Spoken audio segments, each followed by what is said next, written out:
Hello friends, welcome to permafrost party. और आज है 12 तारीख, मंगलवार। आज दिन भर बारिश लगी रही, धूप वगैरह कुछ नहीं आई, तो ज़्यादा बैटरी है नहीं फ़ोन पे।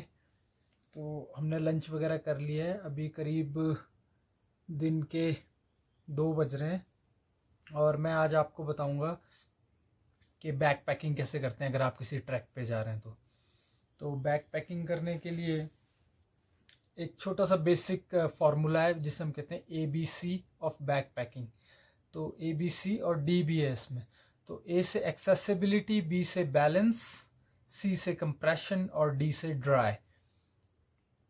तो A से जब हम कहते हैं एक्सेसिबिलिटी, तो एक्सेसिबिलिटी का मतलब है कि जब आप बैग भर रहे हैं तो उसमें कौन सी चीज़ है जो आपको मौके पे चाहिए और कौन सी चीज़ है जो आपको नहीं चाहिए होगी। जैसे sleeping bag mostly at the end of the day चाहिए होता है, जब दिन खत्म हो जाता है तब आपको टेंट में स्लीपिंग बैग की ज़रूरत पड़ती है। वैसे ट्रैक के दौरान नहीं पड़ती है, लेकिन आपको ज़रूरत पड़ती है पानी की बोतल की, अगर आपने लंच पैक कर रखा है उसकी, आपकी मेडिकल किट की, मैप्स की, और जो आपका रेन जैकेट है इसकी जो आपको ज़रूरत पड़ती है। तो ये चीज़ें एक्सेसिबिलिटी के हिसाब से ऊपर होनी चाहिए या साइड पॉकेट्स में होनी चाहिए, जहाँ फटाफट हाथ डाल के उन्हें फटाफट निकाल सकें। ये ना हो कि सबसे नीचे मेडिकल किट रखी और पहले पूरा बैग उधड़ना पड़ रहा है और तब मेडिकल किट बाहर आ रही है। तो ये हुआ एक्सेसिबिलिटी। बी से हुआ बैलेंस। तो जो भी ये सबसे इंपॉर्टेंट चीज़ है, एक बैग का बैलेंस बहुत सही होना चाहिए। तो जो आपका बैग है उसको आप शुरुआत में सबसे नीचे आप हमेशा स्लीपिंग बैग रखते हैं। स्लीपिंग बैग रखने से नीचे क्या होता है, वेट का जो बैलेंस होता है वो बनता है। उसके बाद जो भारी आइटम है, सबसे आपके बर्तन हो गया, राशन हो गया, वो ठीक स्लीपिंग बैग के ऊपर आते हैं, क्योंकि वो भी जब आपका बैग या टेंट खुलेगा, कहीं आप कुछ खाना बनाएंगे तभी होगा वो काम भी। तो वो भारी वजन राशन वगैरह आपका उसके बाद आएगा। और उसके बाद हल्की आइटमें आपकी ऊपर आती हैं, जो आपकी एक्सेसिबिलिटी वाली चीज़ होगी बेसिकली। और मान लीजिए आप एक साइड पानी की बोतल रख रहे हैं 1 लीटर की, तो लेफ्ट आपका भारी हो रहा है, तो राइट को भी आपको उसको बैलेंस करना है किसी ना किसी तरीके से। वहाँ पर भी 1 किलो, क्योंकि 1 किलो लगभग होता है 1 लीटर पानी का वजन, तो उतना ही 1 किलो के आसपास हम आपको राइट साइड में भी रखना है ताकि बैलेंस बना रहे। क्योंकि कई ट्रैक होते हैं बहुत मुश्किल होते हैं, जैसे पिन पार्वती है जिसमें 90 डिग्री की वॉल आती है एक। पहले नहीं आती थी, पहले तो पुली से क्रॉस करते थे, वो पुली बह गई थी 16 में, तो उसके बाद वॉल। तो अगर आपका बैक का बैलेंस सही नहीं होगा तो उस वॉल में हो सकता है कि आप लेफ्ट या राइट को शिफ्ट हो जाए और गिरने के आपके चांसेस बन सकते हैं। तो रॉकी पैचेस पे आपको बैक का जो बैलेंस है वो बहुत सही होना चाहिए। अगर आप भारी सामान आपने टॉप में रख दिया तो वो क्या है, आपका बैलेंस खराब करेगा। बहुत नीचे रख दिया तो वो क्या है, आपको नीचे खींचेगा। तो वो सेंटर में होना, आपकी पीठ के साथ होना बहुत जरूरी है। भारी आइटम नीचे, स्लीपिंग बैग सबसे ऊपर, बीच में भारी, और फिर एक्सेसिबल चीजें, और वो भी एक सही प्रपोर्शन में। तो ये हो गया बी फॉर बैलेंस। सी हो गया कंप्रेशन। कंप्रेशन का मतलब होता है कि कोई भी, अगर मैं स्लीपिंग बैग से को बैग में ऐसे ऐसे भरूंगा गुंजी मुंजी करके, तो वो तो बैग स्लीपिंग बैग से ही भर जाएगा। कई बंदे हैं जिनके साथ मैंने ट्रैक किया, सिर्फ स्लीपिंग बैग लेके चले, मैं बाकी सब सामान हमने भूखा हुआ है, वो भाई स्लीपिंग बैग ही ले रहा है पूरे ट्रैक पे।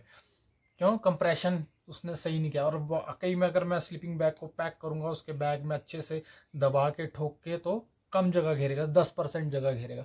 तो ऐसा ही मेरे बाकी कपड़ों के साथ भी, अगर मैं टी शर्ट, जैकेट, ये वो सब ऐसा ऐसा करके ठोकूंगा तो क्या होगा, वो जगह घेरेगा मेरे बैग में।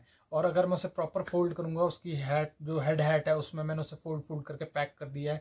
पजामे को भी मैं प्रॉपर रेंजर रोल कर रहा हूँ। रेंजर रोल होता है, ये आपको सीखना पड़ेगा, मैं आपको किसी और वीडियो में दिखाऊंगा। अगर रेंजर रोल कर रहा हूँ तो क्या होगा, उससे ये होगा कि कम जगह घेरेगा बैग। तो this is all about compression, how to manage your bag, कि कहाँ पर क्या डालना है, और यही आपको बैलेंस में भी मदद करेगा। तो लास्ट और मोस्ट इंपॉर्टेंट है डी फॉर ड्राई। ड्राई क्यों? क्योंकि अगर आप पहाड़ पे, हिमालयाज पे ट्रैक कर रहे हैं तो ठंडे इलाके हैं, गीले हो गए तो हाइपोथर्मिया का खतरा रहता है। इसलिए गीला होना बिल्कुल भी मतलब कि अफोर्ड नहीं कर सकते आप। तो इसलिए बैगों का जो वाटरप्रूफ, ओरिजिनल वाटरप्रूफ बैग्स हैं वो बहुत महंगे होते हैं। और यूजुअली हम लोग जो यूज़ करते हैं वो नॉर्मल वाटर बैग्स यूज़ करते हैं जिनके बाहर से रेन कवर आता है, लेकिन जब मौके पे हिमालयन मोटी बारिश पड़ती है तो वो काम नहीं करता है। तो हमें यूजुअली क्या करना चाहिए, हमारे पास एक बड़ा प्लास्टिक का बैग होना चाहिए। जैसे हम सूटकेस या कभी कभार रजाई वगैरह खरीद के आते हैं, उनके हाथ बड़े बड़े प्लास्टिक के बैग्स आते हैं। तो उन प्लास्टिक के बैग को पहले आप अपने बैग में रखिए और उसके अंदर सारा रीपैक कीजिए अपना बैग, और फिर उस प्लास्टिक के मुंह को भी क्लोज करके बैग के अंदर पैक कीजिए। तो इससे क्या होगा कि आपका चाहे बैग गीला हो जाए बाहर से, अंदर सामान गीला नहीं होगा।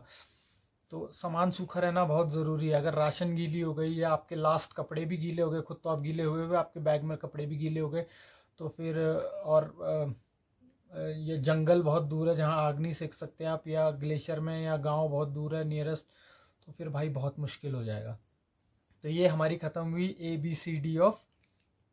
ABCD of packing. तो और कुछ टाइम हमारे पास बचा है, तो मैं आपको अपने बारे में बताऊंगा कि मैंने कौन कौन से ट्रैक्स किए हैं। तो मैं ऐसे ही आज नोट कर रहा था कॉपी में, तो मैंने काफ़ी नोट किए, तो मैं जल्दी से पढ़ूंगा आप लोगों के लिए।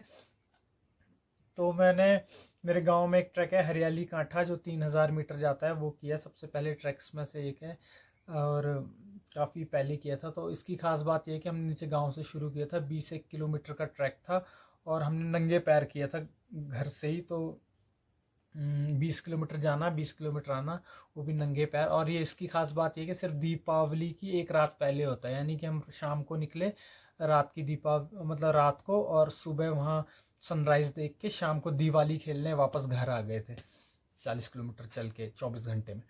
तो ये पहला ट्रैक था। उसके बाद मैंने केदारनाथ ट्रैक किया था उसी साल, काफ़ी छोटा था मैं, 17 साल का था तब मैं, और ये हमने रामबाड़ा से किया था, तब रामबाड़ा होता था। तो मुझे याद है कि 14 किलोमीटर जब चढ़ रहा था तो बर्फ़ के दोनों साइड वॉल्स थी, क्योंकि वो दूसरा रास्ता था, अब तो इस तरफ से चढ़ते हैं।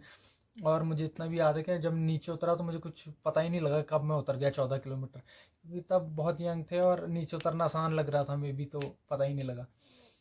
उसके बाद मैंने खीर गंगा ट्रैक किया है बहुत पहले, आप लोगों की सोच से पहले, जब वहाँ पर सिर्फ एक रेस्टोरेंट था, द लोनली प्लैनेट, जो भाई अपनी बिजली वहाँ खुद बनाता था।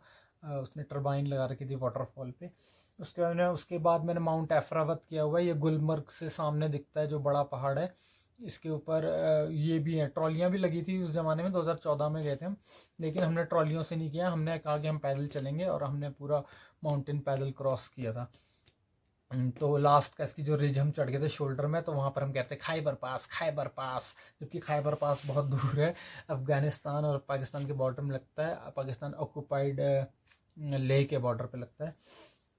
तो उसके बाद माउंट एफरावत मैंने लाका ग्लेशियर कर रखा है, मैंने रूपकुंड किया है, नड्डी पास किया है, ये भी धर्मशाला वाली बेल्ट में। उसका चंद्रशिला पीक किया है मैंने, पिन पार्वती पास विदाउट गाइड किया है मैंने। मेरे साथ 2 भाई और थे मेरे बहुत अच्छे दोस्त, साईं और दानिश।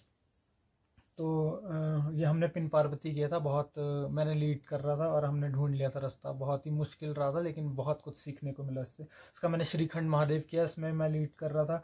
उसका मैंने माछाधार डोखरानी भमक ग्लेशियर किया जब मैं अपना कोर्स कर रहा था, basic course Nehru institute of mountaineering से। उसका मैंने टोली ताल पनार बुग्याल ट्रैक किया है, जो कि ठीक रुद्रनाथ के नीचे है। उसके बाद मैंने बंसी नारायण भी किया, इसमें भी मैं लीड ही कर रहा था, इसमें भी हमने विदाउट गाइड किया, विदाउट मैप्स। और फिर मैंने नोरबू पीक की है, ये एक सब्सिडरी पीक है माउंट देव टिब्बा के नीचे। तो हम वैसे माउंट देव टिब्बा सबमिट कर रहे थे, लेकिन जो हमारे क्लाइंट्स थे उनकी लास्ट टाइम पे 12वें ही दिन की फ़्लाइट बुक थी, और मनाली से दिल्ली पहुंचने में तो 1 दिन लगता ही है, तो मिस कैलकुलेशंस की वजह से हम देव टिब्बा नहीं कर पाए थे, जबकि ऑलमोस्ट हमने रोप्स फिक्स कर दी थी समिट कैंप से ऊपर। तो फिर हमने वापसी में नोरबू पीक पास में सब्सिडरी पीक है, उसे कॉन्सोलेशन पीक भी कहते हैं, तो वो हमने कवर कर ली थी। उसके बाद मैंने राम गुफा कर रखी है, सुराई टोटा से ऊपर एक जगह है, और बहुत ही अच्छी नेचुरल केव है, बहुत ही अच्छा। और यहाँ से आगे ऋषिकुंड भी जाते हैं। उसका मैंने बागनी ग्लेशियर किया है, टाइगर हिल किया है मैंने। टाइगर हिल मैंने तब किया था जब मैं अपना एडवांस कोर्स कर रहा था, दार्जिलिंग से। उसका मैंने शीमो खापदन किया, थिनम लेक की है, धनकर लेक के, चंद्रताल के, सब लाहौल स्पीति में। जूको वैली मैंने सोलो किया है 2020 के न्यू ईयर पे। टाइगर नेस्ट मैंने कर रखा है, टाइगर नेस्ट इज़ लाकथांग तखांग इन भूटान। काकभूसंडी ताल की है, आछरीधार गोदियाला टॉप, ये यहीं पर ही है उर्गम में। इसका मैंने बुनबुनी पास किया last year, this year I did Pangarchulla peak. उसके अलावा मैंने वसुधारा फॉल्स, जोगनी फॉल्स, साई पोलो ट्रैक, मैजिक वैली ट्रैक मैंने बहुत पहले, आपकी सोच से पहले, गेते ताशीगंग पास, असेली खड़क ट्रैक, केदार कांठा किया हुआ है, और नेपाल में चितवन नेशनल पार्क ट्रैक किया हुआ है। तो ये थे कुछ ट्रैक, ऑलमोस्ट 40 ट्रैक्स हैं, और करीब सन 2004-05 से शुरू होके, फिर गैप 13 से मतलब मेजरली शुरू होके 2022 तक हैं। तो मुझे सुनने के लिए बहुत बहुत धन्यवाद, और प्लीज़ शेयर कीजिए, सब्सक्राइब कीजिए, लाइक ज़रूर दबाइए। लाइक दबाने से मुझे पता चलता है कि आपको मेरी वीडियो पसंद आई। Thank you and have a good day.